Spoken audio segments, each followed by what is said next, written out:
The theme of season 3 of Mr. Robot is disintegration. It wasn't me. It was him. Elliot and Mr. Robot's relationship in season 3 is a battle of control. Do you even know what's going to happen? It's essentially deterioration of their relationship. The whole reason you're in this mess is because you don't give a shit about me. Elliot and Mr. Robot part ways in a way that we haven't seen before. Darlene's in an incredibly tough spot in the beginning of the season because she's essentially cornered. On the one side, she has the FBI, and on the other side, she has her brother. And where are her loyalties? By the end of this day, you and I are gonna be best friends. Dom is essentially the white hat version of Darlene. Which means you need to tell me if you know something. It's interesting to explore not just the conflict between the two of them, but the ways that they could overlap and perhaps come from the same place.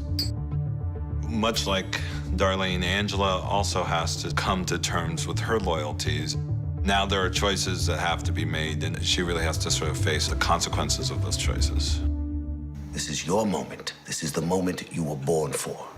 What's great about working with Bobby is that he brings just a very different kind of energy to the cast and to the story. The character is obviously a very different one for the show.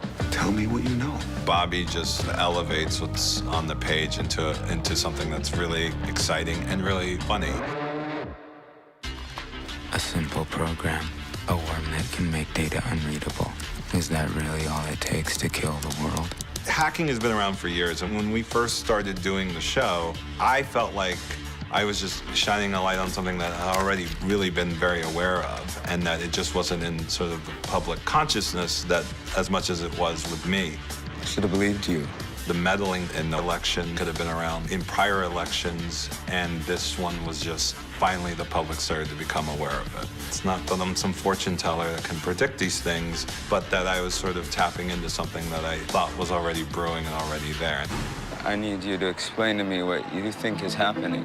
The storytelling that we employ on Mr. Robot is we always sort of reframe what you think you know is going on by revealing things that we haven't shown you yet. In doing that, there are always going to be these twists and reveals, and the unreliability of what you're watching is part of the experience. That's what excites us about telling this story.